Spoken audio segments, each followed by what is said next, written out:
Locally owned and operated for over 50 years, Delaware Camera is your #1 spot for all your camera needs: education, accessories, printing, and more.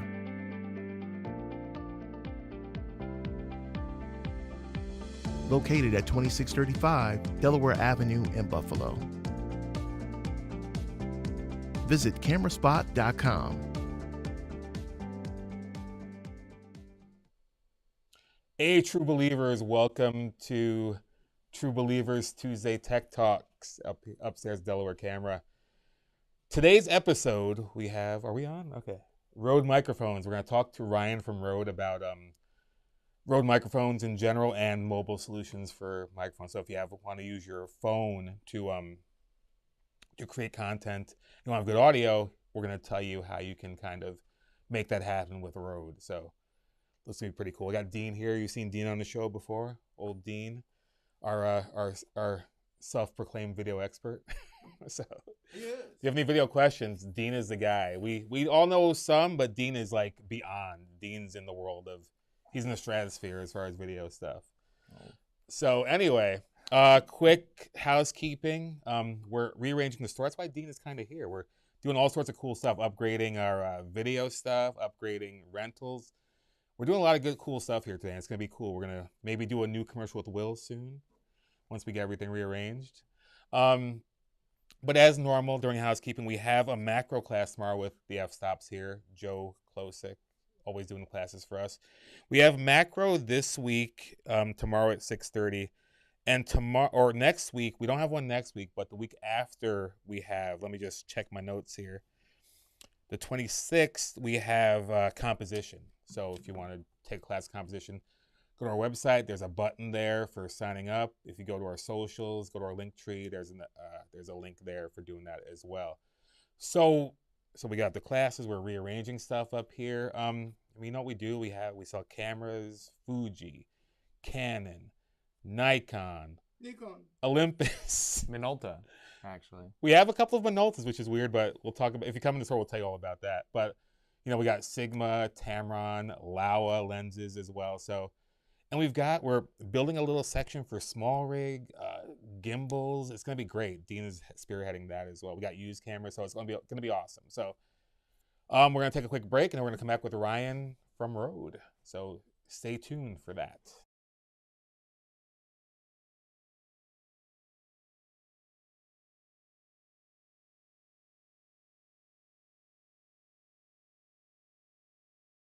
Does Ryan have a spiel? Oh, I should ask him. All right, are we on? Well, all right, welcome Ryan from Rode. Thanks for coming on the show. I cannot hear him. Will. All right, Ryan, what's up? Can you hear me? I can hear you now. All right, wonderful. Let's give, when we talk to different product lines, give us a quick overview of what Rode does and what Rode brings to the space. So I love it. Thank you so much for starting there. First and foremost, my name is Ryan White. I'm the U.S. product specialist for Rode microphones. We are the U.S. leg of a Sydney, Australia company, a wonderful Sydney, Australia company that is worldwide. And one of the main things with Rode is that we're going to build this in-house, keep the price in our control, and keep it usually affordable, lower price. We're not making anything or outsourcing it to other companies. We're not making anything in China. We're going to make it right there in Sydney, Australia at a high quality and affordable price. We like to sit right in that bubble between, what I like to call inexpensive, right? Not cheap necessarily. And, overly professional or otherwise. We have a nice little market share in that middle point where we're going to keep that quality high and affordable, and then the product's affordable. So Rode's been killing it in Sydney for since '94. Wow, that's a long time. That's almost 30 years. Yeah, and 1990, if you want to really kind of get into the whole starting point, if you will, that, or so I've been told. The first microphone, 1994, the NT1 original. Very cool. So, I know Dean has a bunch of questions, but let's say I have my iPhone, and yes, I want to make Instagram lives, and I want good audio quality. What am I doing for that? What I always separate things into, I'm going to start with threefold. Well, first and foremost is an apology just across the board. Phones are incredibly smart, but they're also incredibly dumb at the same time. And it sounds like a cop out, but this goes across the board. It's not just Rode; it's any product you're plugging into that thing. It is thinking on its own in many ways, and sometimes that can get in our way. If you know that as an audio engineer, a videographer, someone using tech, you tend to kind of look for some of those things potentially going wrong. And I'm an old live sound engineer, so I also have a little paranoia, some trust issues, and all that carries into any space I'm in, studio, video, it doesn't matter. And so when I'm talking about phones, I'm first and foremost making sure that that device is ready to do that stuff. Storage is cleared. Um, Other apps and Wi-Fi, if not needed, are down. If you're doing an Instagram live or a YouTube live or Facebook live or something live, you clearly got to have Wi-Fi. So then you're going to kind of work around that. But knowing those things and shutting them off before you get into that video is going to be crucial. So number one. The second thing is dialogue's king, right? So I don't care too much about the ambience short of ruining my dialogue. So wireless microphones, the new wireless Me that just came out from Rode, the wireless Go 2, lavaliers, wired lavaliers even to where you connect them into the phone correctly and things like that. And that leads me into the third thing. Make sure your adapters are correct. Make sure you're connecting pin one to pin one and pin two to pin two and so on and so forth. I have a small PowerPoint over here. It's not for us to actually like go through step by step, but I like some visuals here and there. And so I can talk a little bit deeper into some of those things if we all want to get in there with some visuals on that presentation. But audio is crucial to your phone working. And then you got to capture the dialogue first because it's your story. And then you got to make sure everything's plugged in correctly or your phone will default away from it. Okay. We want to get into any of his stuff, his visual aids, as they say. Bring it up. Let's talk about what you got. Sure. All right. So I'm actually then just going to skip right ahead over here to so microphone selection is obviously something we can always talk about. That's one of my favorite things. I'm a nerd like that. But when you are in fact talking about microphones into a phone specifically, you have to you have to consider your setup, right? So when you're talking about a setup into a phone, these are Okay. some of my. If we're split screen, I'm sorry, it might be a little bit too large for a split screen there. There we go. Yeah, if we're talking about a phone, a smart device, an iPad, a phone, sometimes even computers are going to be lumped into that things.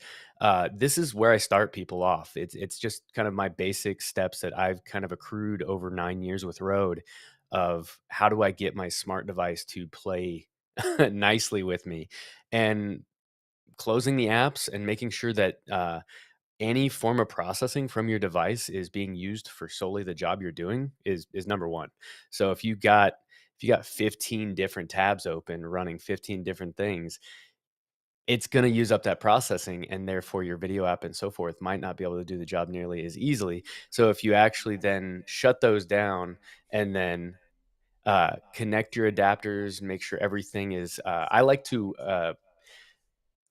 stick with the manufacturer. So if you're using a wireless Me or a wireless Go 2, using the Rode adapters that we then also partner with Apple to make sure is good, um, can go a long way. Or using the Apple adapters specifically are going to go a long way. So if you're an Android person, using your Samsung or whatever brand of device you have, pick their adapters, their cables, so that they can be increase your chance of success with those adapters and so forth. So then you open your app and you make sure everything sounds and is being accepted by it. So like if it's a Rode thing, we have Central, we have Reporter, we now have Capture, a new software from Rode that does video.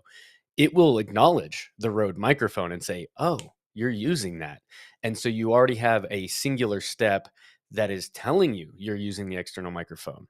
After that, you do a small test that I like to do, which is scratching the capsule lightly. So again, we're already in the app, we're making sure it's recognized, and then we choose whichever app we're going to use after that. So we might open Instagram, right, and do that live that we were talking about. Well, I'm going to first check in a Rode product so that I can see that that microphone's been accepted, and then I'm going to lightly scratch the capsule even on a test and make sure that it's using it. So what most people don't know is, and they know it, they just don't think about it in the meantime, right? And that is that your phone will switch to its built-in microphone if it is not accepting the external. So you have to do these checks if you're going to be serious about it so that you know it's being used. And if I go check 1 2, I'm going to use this microphone as an example. This is our pod mic. If I just say check and this is a laptop, if it's not accepting this microphone, it's likely just defaulted to the onboard. So now I'm 3-4 feet away from my microphone. It's picking up my entire room, maybe a computer humming, maybe it's self humming. But if I do this, I never thought about scratching the capsule. yeah. I'm not that guy. Did you hear it? Yes. Yes. You heard it. It's obvious, right? And when it's a little Yeah. lavalier, condenser, shotgun microphone, something like that, then it's gonna come through. But it's so quiet. Like in my room, if I listen to that scratch, it's not really that audible, right? I can hear it right here, but there's no way my computer over there is going to hear that. So playing that back or having somebody on the other side checking it with you confirms that I'm definitely using this microphone. If you don't hear it, you're using the onboard, and now you're gonna it's still gonna have audio, and you're gonna wonder why your microphone sounds so bad. So it's very crucial in some of that space to make sure that you're doing it. And then I think last but not least is just playing it back, making sure it's doing it. Have somebody on the other side to make sure that they're hearing it. And then once that's there, you can go ahead and take your actual take and let her rip. So it's that. As far as the adapters and things like that, and we can maybe get into some of your questions on this space, but I like to just reiterate that there are going to be two worlds here. The audio cables haven't changed for so long. And so TRS is going to be the traditional. That's what we use for headphones. It's also what we use for microphones. So I always like to apologize for the audio industry for making it difficult in the sense that it's the same cables being used over and over and over and over again. Well, when phones decided they wanted to do bi-directional information, they had to create a new connector. So it's the exact same size, it's the exact same shape, it will fit into the exact same port, but it will go microphone in and then headphones out as well. I think across a couple different adapters. I'll just pause here a little bit at a few of these, right? This is how we get things into an iPhone these days because they got rid of our jack. We also have digital these days, but this little image, if you will, I just pulled this together on the internet not too long ago because this, I think, is the visual that everybody needs. When you're doing TRRS, you have a microphone sharing a ground. It's going from the microphone into the phone and then from the phone out to your drivers and your headphones. And so it's needing that fourth pin to do that job. And you don't count the black. I always remind people, fourth grade science or whatever, and that is that you're going to have gold connectors conducting that voltage, and then you're going to have the black isolators. And I do get that conversation often, which is, I counted it. It's 4 pin or it's 3 pin, so I don't have enough. And they're counting the black insulators instead of the gold connectors. So just a reminder that you're going to count the gold there. So Okay, cool. So give me one product that I should buy if I'm gonna record audio on my phone. Let's talk about the wireless Go 2. Me. Okay. I usually don't have an answer. What was that? I think I heard I was one. going to say you could talk about the Me because I kind of want to learn about The Me. I guess you Yeah. can talk about that. Talk about the Go 2. You'll have your turn. You're gonna Sorry. grill them. You're gonna throw them on the fire. All right. ready. So let's tell me about the wireless Go 2, which we keep in stock. So that's cool. So, and that's not even to insult the Me, right? The wireless Go 2 is the origin story. Actually, the wireless Go original is the origin story to all that, right? But the wireless Go 2, the only reason I mentioned it when the question is all in one, it's two microphones that are transmitting away from the receiver, right? So you have 600 feet per transmitter. They record on the body of the transmitters. They have professional quality. Not that the Me doesn't, and that's the thing is, with it being brand new, we filled in another thing. What Rode loves to do is create options inside of the line. One of the things we always get We get both customers, good and bad. Why do you have so many microphones? Well, we're a microphone company. And I don't mean that to insult anybody. It's true. And what we do inside of that line is give you options both in price point and feature set. And so the Me is a solution under the Wireless Go 2. If you're a singular person asking and interviewing people, the Wireless Me is a great stopping point because that microphone is both on. So I have the receiver here, right? No screen any longer. And then the transmitter, flip that around, right? Both of them have the microphone built right into it. So right there is the microphone for the transmitter part. And then the receiver this time around has the microphone built right into it right there as well, right? So now I can actually place that on my camera, run the audio jack into the camera, and do the same thing the Wireless Go 2 was doing as well, which is splitting those microphones into a left and right signal, a merged signal if you're live, right? Because if we're live, we want both audio sources to sound up the middle. If we're editing in post, we can have each person individualized into their own channel, left and right. You also didn't get onboard recording with the Wireless Me, perfectly fine. Again, it's a budget-friendly piece versus the Wireless Go 2.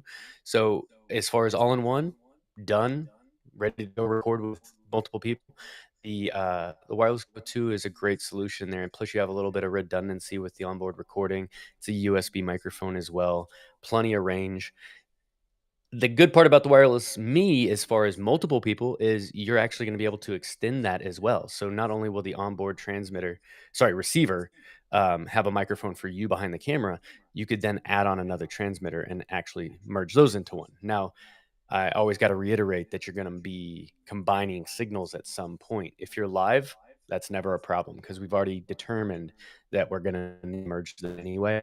But if you're trying to edit and post, maybe the Wireless Me won't be acceptable because you'll be merging audio that you then won't have the ability to customize later. All right. Hey, Dean, hit him.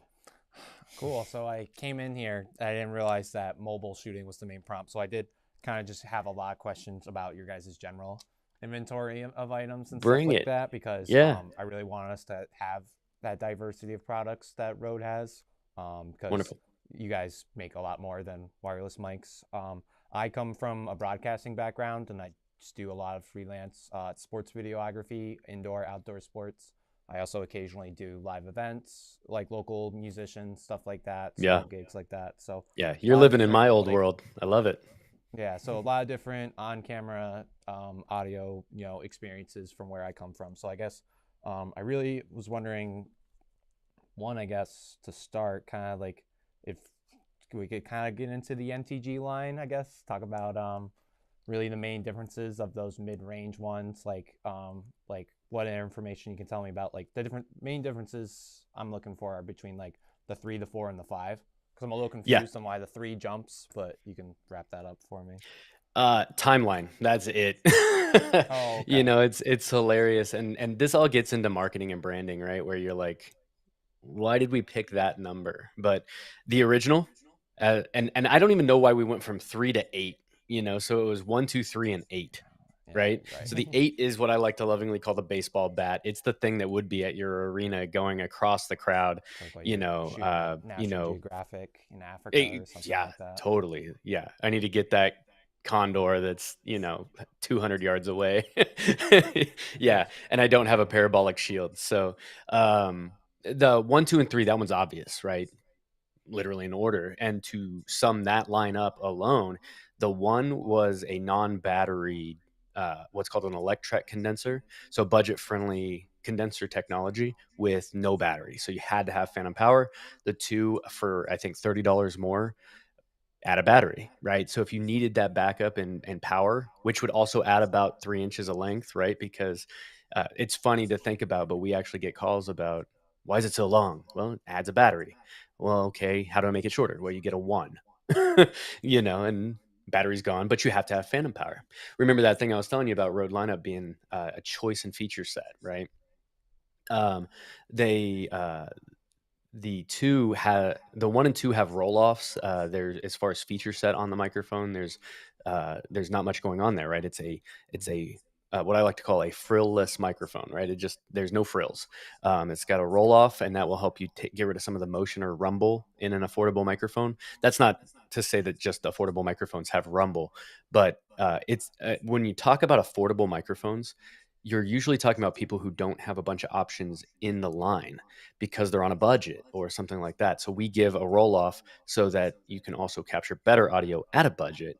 Again, Rode going back to um, professionalism across the board. These are not cheap. They're not made without thought. And so when you're on a budget, you might only be able to spend this amount of money, but we still want you to get a good product on the backside of that. So 1 and 2 electrets. Then you get into the 3, which is our professional true condenser microphone. Literally no frills. It is a flat, high response microphone with a clean, clear tone that doesn't sacrifice any kind of frequency response. So at $700, $699, I think is that full price. You're talking about the equivalence of like a 416 from Sennheiser, and I've compared those two before myself. Absolutely nothing wrong with that microphone. We've kind of fallen in love with the tone of it, but it's bright. It's meant to pick up a lot of presence and clarity. The Rode NTG3 is flat. It's meant to be what you do with it is what you get out of it, and you're going to save that money. So the NTG3, I'll get both sides of it. Why isn't it $1,000, and then why doesn't it have any buttons on it? Well, because it's a professional microphone, and that's all it does. It does that really well. Starting to fill in the gaps, I guess the next number is 4, right? So then we introduce the NTG4 and 4 Plus. Same deal as the NTG1 and 2, but a new modern build. It's got a new design on everything: capsule, rejection chamber. It's got digital switching now, which was my favorite addition. And that's because it has a pad now, which if you're doing loud recordings, I'm in the Midwest, a lot of hunters, a lot of car racing, a lot of very loud things. So a pad on the microphone helps a lot to minimize clipping and distortion on loud sources. And then it's got that roll off. It's got a high frequency boost, if memory serves, but it's got those buttons directly on the microphone, and they're digital, and they'll remember those things, so you can actually engage them, and they'll be remembered as well. So for I think $100 more, you're getting those feature sets onto that microphone as well. And with the 4 Plus, you're going to get a rechargeable lithium battery. So that same relationship of no battery and battery, but it's a rechargeable lithium. So inside the XLR cable, which is now called Dual Connect, with our new NT1 5th generation microphone, that's USB-C. This one's micro. It's not audio. It's just charging that battery, but it's right inside of the XLR port, so you can charge your rechargeable lithium battery. And then finally, the 8 is just the top of that line with hyperdirectionality professionalism. Yeah, no, that eight's just completely different world in terms of feature. It's literally longer than most camera setups I've ever used. Seriously. So it's usually an external microphone for sure. That's like if you're booming like the lion's den or something. Like, yep, really need to get in there. I guess the next question, because it definitely is something that is really growing along with mobile use, is just more and more people are becoming content creators on their own, in their own space, especially because that's how people did, 3 years ago, if we recall. That's all people did was make stuff inside at home. So I guess I want to ask about podcast microphones, because you guys actually do have a lot of options with that, like the pod mic. I guess the first question I want to ask is why would someone choose the pod mic over something identical in price, like the NT USB one? Yeah. So first and foremost, the type of microphone. So I won't, unless you want it, I won't give the full microphone rundown, but the condenser microphones are hypersensitive. Yeah. What's that? I'm not against it, but You're not against it? I'll switch over real fast. Let me find the tab here. Sideshow. So as we come across here, this is my slide for. Oh man, my screen got shrunk. I guess my resolution is off. So that says dynamic and condenser microphones. Apologies there. But that is on the left-hand side a dynamic microphone, on the right-hand side a condenser microphone, and then you can see some choices down below, right? Pod mic, Podcaster. We also have the Procaster, the NT USB Mini. We now have the NT USB Plus and the the original into USB and so forth, right? And even our shotgun microphones in the video mic line are USB microphones. So that video mic NTG, which is second from the right, that is even USB and so forth. So what you're talking about here is actually the way the microphone picks up sound. And I'll give you the short, which dynamic microphones are going to be less responsive and condenser microphones are going to be more responsive. And when I say that, I'll say sensitivity, right? How easily do they pick up sound? They are more sensitive in that they can break easier, condenser microphones, but dynamic microphones are less sensitive in the sense that they are tanks. They can take a beating, which is why we use them more in like live sound and stuff. But as far as audio capture, dynamic microphones are going to be less sensitive to capturing sound. So as I move away from this microphone, check 1 2, check 1 2, check 1 2 3 4, check. This is about, I'll come up. This is about 3 feet, right? Not even maybe. So right now I am a fist length away from this microphone, right? So I'm trying to get close to it because what it's going to do is pick up less bounce off this room. I just moved here. I got a few of the lights set up and everything like that, but I have yet to get some sound panels up in this room. Now I got carpet. I'm in a fairly decent sized shape or size room with a weird shape. And so that helps a lot in sound. But more than anything, the fact that this is a dynamic microphone is what helps that. So my voice will bounce off that wall behind my camera, come right back into this microphone. If it is a condenser microphone, which I have one right over here, the NT 1/5 gen that we were just talking about, it's a large diaphragm studio condenser microphone. It's going to pick up everything. And so when you're talking about podcasting or content creation in a fixed space, highly consider a dynamic microphone. I get calls about cats being picked up in podcasts, about the cars outside the window. If you're using a condenser microphone, you're more likely to receive those. Now, why is a condenser microphone good? It's clearer, it's more natural tone. You can have them a little bit farther away, maybe out of the shot if you're trying to produce it that way. But the more you move it away, the more you're going to have to also treat your room and make sure things are good in that space. So, we do this a lot in film. So going back to audio for phones or filming in general, if you have a lavalier microphone, people forget that that's still a condenser microphone. But I'll give you my two mantras that I give in every class. And the first one is it's not about how far from the microphone you can get. It's how close you can get the microphone without ruining your shot. So right now, I'm an audio engineer on a show. It it is good for me to have our microphone right in front of my face doing its thing. It's good to have our headphones on and so forth. This is what I'm doing. I'm teaching about these things. But if I'm doing a podcast, especially one without video, this should be your setup because it's doing all those things we talked about. I don't have speakers on in the room. I have them in my ears right here, which keeps it from going back into my microphone. A bunch of different producer things that you're going to have to consider when doing video, especially video. Second mantra is what people pay me for is not so much what I capture. That's the easy part. Stand in front of this microphone and talk at it. That's pretty easy. If I don't get that, I'm fired. I get that. I understand that. But secondarily, what I do get paid for is to get rid of all the bad things. And people forget that often. So, one other slide just to kind of drive that home is our polar patterns. So, when you're talking about picking a microphone, you're going to go with the type of microphone, dynamic or condenser. And then you're going to go with a polar pattern, AKA the directionality. Where does it pick up? Where does it not? So, in this case, I'm showing you here a cardioid. And a cardioid pattern microphone would be like this pod mic. Super or hypercardioid is what we call a shotgun microphone. It has a little bit more of a cancellation from the sides, but lets a little audio in from the back. So when I combine these two things, I get to choose where it's reducing sound.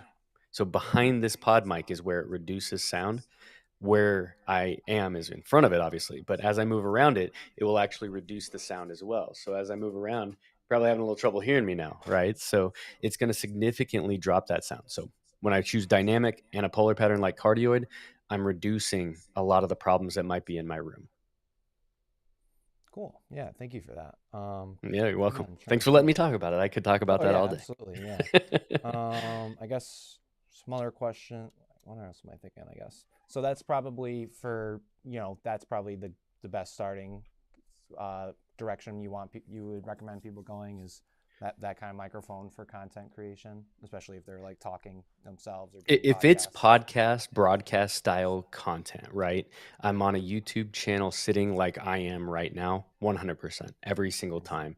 I am, in fact, going into a Rodecaster Pro 2. If you're not familiar with that, that's our 4-channel mixer that we call Production Studio, because you can do music into it, you can do sound effects. I mean, it's just an absolute powerhouse as far as that space. It might be overkill for your starting podcast, right? If you're a singular person talking through a computer at an audience, our AI1, Audio Interface 1, AI1 from Rode is a great starting point. It's a $130 single channel audio interface with high fidelity preamps, high fidelity headphone amps. And I say amps, it's got one preamp and one headphone output. So it's a singular use system meant for anything from music production to podcasting. But it's a great starting point. You can have this pod mic at $99, a tripod 2, forgive me, I forget how much the tripod 2 is. I want to say 30 or 40. Either way, we got a nice, very small, actually, it's right here in our vlogger kit talking about phones. So I'll actually just try to get it in focus there.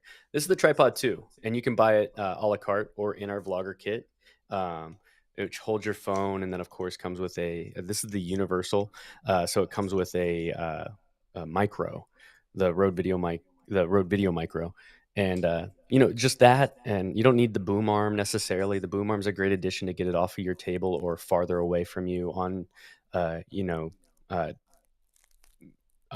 on an extension so that you can get closer to that microphone. Rule number 1. And so um, it's a great starting point. Pod mic, tripod 2, XLR cable, which we currently don't sell, but any music store is going to have an XLR cable and so forth, and then into your AI1 audio interface. Cool. All right. So I guess last like question and a half. Can you just kind of like give a rundown on the NTR mic? And then Ooh. I guess then the last full question is what would be the advantages of investing in an XLR shotgun microphone as a sports shooter, for example, or opposed to getting a regular 3.5 jacked like shotgun mic like you have the video Yeah. mic. So when you say NTR, you are in fact talking about the ribbon microphone from Rode. Is that Yes. correct? Yes. All Special- right. I don't yeah. get that a lot. I love it. A Such a special niche product. specific question about that one. Oh, Just okay. yeah. Is there a more direct specific question on the NTR, or just because I could Just talk kinda about that microphone just for a talk day? about it, kind of hear from an expert about it. Okay, I'll give you the shorter. I'll try to give you the shorter. It's absolutely one of my favorite ribbon microphones ever, and I'm not even saying that as a Rode employee. I'm saying that as a fan. I learned about Rode as a student. The NTR wasn't out yet, but Rode didn't have a ribbon microphone. And coming from the music space, both live sound and studio, ribbon microphones are very warm toned, very sensitive microphones. People get it confused. A ribbon microphone has a very thin piece of aluminum stretched across some magnets. That's very much how a dynamic microphone works, but it is a voice coil, what's called a voice coil. It's a little ring that moves in and out from the diaphragm across the magnet. So it's kind of the same technology, but because it's suspended, it's incredibly sensitive. Just think about moving literally a piece of aluminum the size of a hair, the thickness of, actually, it's less than a hair, funny enough. So it's very responsive. So it's very true to the tone, but it's also what's known as a bidirectional microphone. So when you're talking about polar patterns, it's a figure 8 microphone. So in the case of podcasting or video, not usually used because you're going to pick up everything from the front that you do from the back. So it's going to introduce a lot of room and things like that. Why we like them in music is because first and foremost, we have a tuned room. Secondarily, they have a very full, rich tone. And so is in the case of the NTR, we built in a circuit that is much like a cloud lifter. It's not a proprietary circuit or anything like that. Nothing re-emulated. But what it does is boost the level of the ribbon microphone. One of the biggest downsides to a ribbon microphone is that they're really quiet. It's barely moving, so it's hard to get that voltage out of the microphone. So we built a circuit into it to lift it up and to build a higher gain coming out of it, so that you can use it on your budget-friendly preamps as well, all the way up to professional preamps. So it's a high gain ribbon microphone, which is impressive. The other thing too is it can take a lot of SPL. It's very durable. Did I mention I could talk about this microphone all day long? I've put it in front of kick drums. I've put it in front of acoustic guitars. It's a wonderful human dialogue microphone if you have a good room, because you don't want to saturate a really good sounding microphone with a bunch of reverb necessarily. If you do, you better want it, because it's gonna put it in there. So, any other questions on the NTR? No, I think that kind of covered it for me. So yeah, thank you on that. I got And more yeah, if you need just it. now that I thought about it, I technically have 2 questions, but you can answer them quickly. What's the advantage of XLR shotguns over 3.5 jack shotguns? For Great example? question. I get it a lot, and why Rode did it. And again, this is me talking, right? I didn't talk to the techs or the product development or anything like that as far as this answer, but it makes sense when you think about it. The video mic line is solutions for a camera that has an 1/8-inch jack.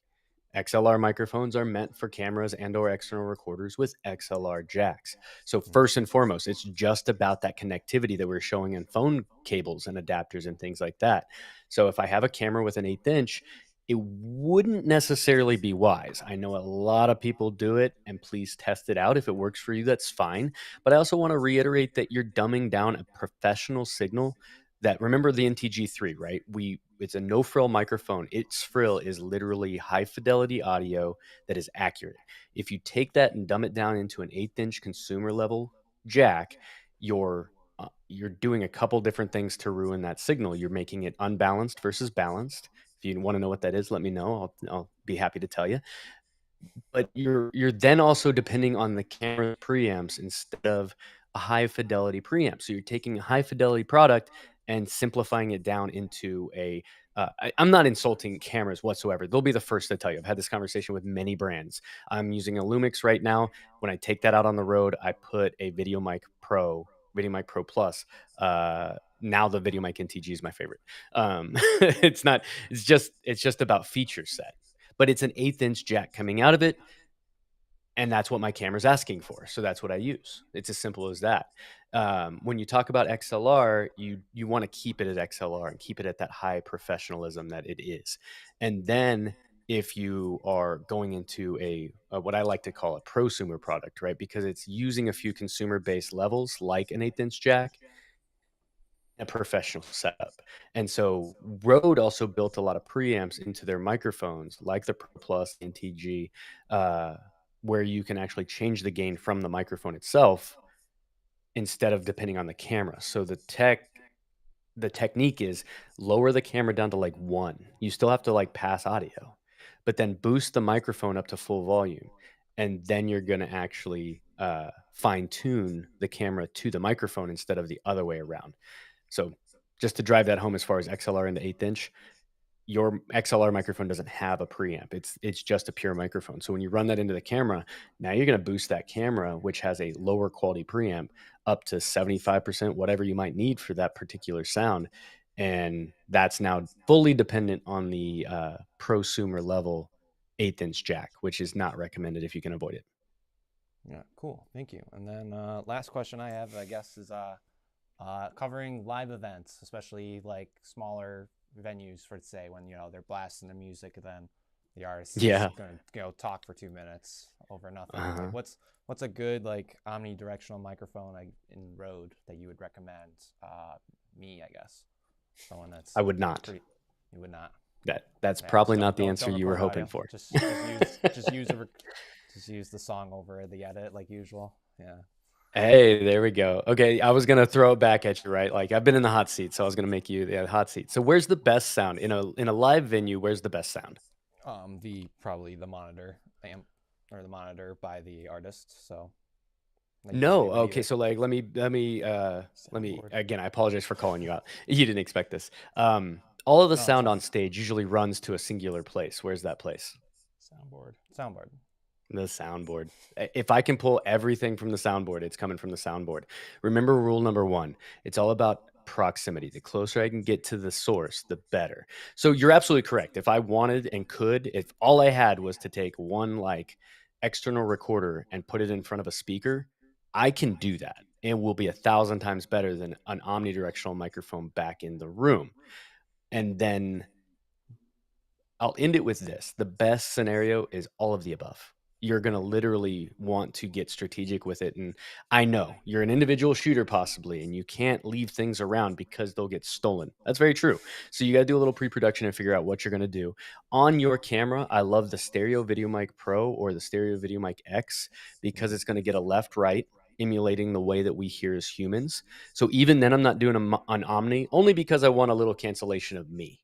Going back to our polar patterns, right? So a stereo mic is going to be a cardioid that way, cardioid that way. And so when I'm behind it, I sniffle.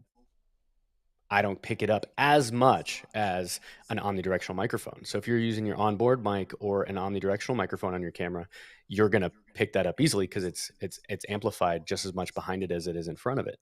So stereo mic on the camera, and then I'm going to use my ears. Wherever it sounds the best to me, I'm going to put my camera there and hope that I can also get a good shot. Obviously, there's going to be some give and take about the look versus the sound. But that's the first thing, is that where it sounds good to you is where the microphone should probably go. And I'm talking levels of crowd noise to air conditioner units to people talking. Like if you had to set up on the balcony and it's just a bunch of people talking while the show's going on, you're going to capture just them talking. So you got to consider those things ahead of time. Going back to the mixing board, if I can place a stereo recorder on an auxiliary output from the sound engineer every single time, always and forever, call them up, be friends with them. Most people are working in the same venues. Over time, you'll just develop those relationships, and you'll call up, Johnny, and he'll be like, plug it in. I'm literally thinking of a person I've done this with, and boom, you're plugged into the board. So now you get all of those close mics up on stage, as well as your stereo mic on camera. All right. Cool. All right. Good answer, or did I kill? No, did that was I good. ruin I mean, it? that's kind of what I figured you had said, but like no, just like that. Like I really wasn't. I was trying to overthink it, but that really is like the best option in terms of maximizing. It is, and let me extend that one time because I've had this conversation recently. Funny enough, and that is a podium style talk.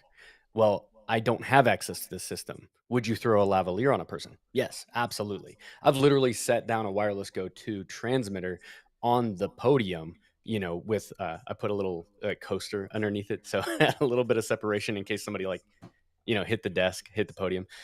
Point is there are times where you are straight up run and gun and you cannot get away from anything, and you don't have access to the soundboard because maybe it would have cost you another $400.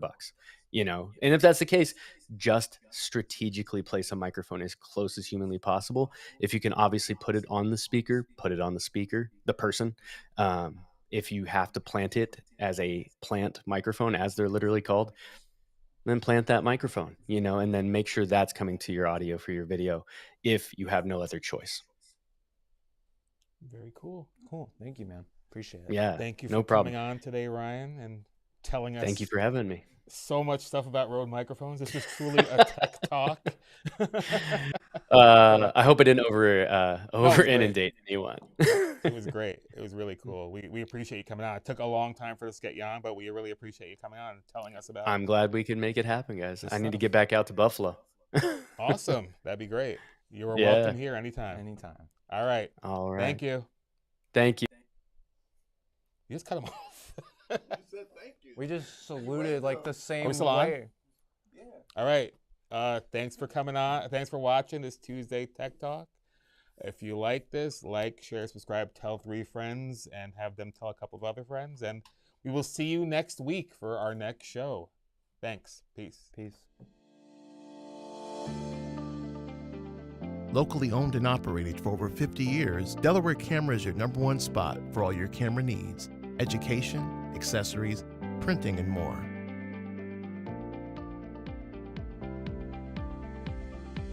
Located at 2635 Delaware Avenue in Buffalo. Visit cameraspot.com.